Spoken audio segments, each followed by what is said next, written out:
যুক্তরাষ্ট্রের ৪৭তম president Donald ট্রাম্পের মসনদে বসার ৩ মাসও পূরণ হয়নি।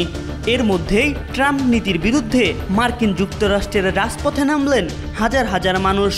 সাম্প্রতিক সময়ে ট্রাম্প প্রশাসনের নানা পদক্ষেপের প্রতিবাদে যুক্তরাষ্ট্রের বিভিন্ন শহরে রাস্তায় নেমেছে হাজার হাজার জনতা। স্থানীয় সময় শনিবার রাজধানী ওয়াশিংটন ডিসি, নিউ ইয়র্ক এবং শিকাগো সহ বড় বড় শহরগুলোতে বিক্ষোভ হয়েছে। আমেরিকার স্বাধীনতা যুদ্ধ শুরুর ২৫০তম বার্ষিকীর সাথে মিলিয়ে বিক্ষোভ সমাবেশ অনুষ্ঠিত হয় যুক্তরাষ্ট্রের বড় বড় শহরগুলোতে। আয়োজকরা এই বিক্ষোভের নামকরণ করেছে 50501। এর অর্থ হলো ৫০টি রাজ্যে ৫০টি বিক্ষোভ, একটি আন্দোলন। আমেরিকার প্রেসিডেন্ট পদে বসেই একের পর এক বিতর্কিত সিদ্ধান্ত নিয়েছেন ট্রাম্প। ট্রাম্প প্রশাসনের এইসব সিদ্ধান্তগুলো ভালোভাবে নেয়নি দেশের নাগরিকদের একাংশ।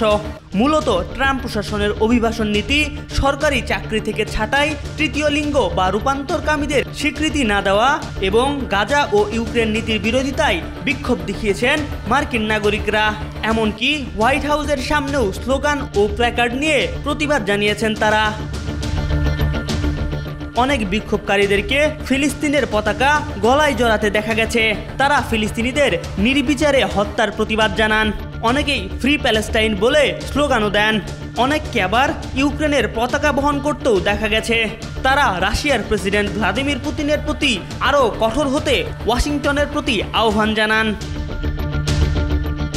50501 বিক্ষোভের আয়োজকরা পহেলা মে শ্রমিক দিবসে মে ডে স্ট্রং নামক ট্রাম্প বিরোধী পরবর্তী বিক্ষোভের ডাক দিয়েছে। এম আর আকাশ, আজকাল।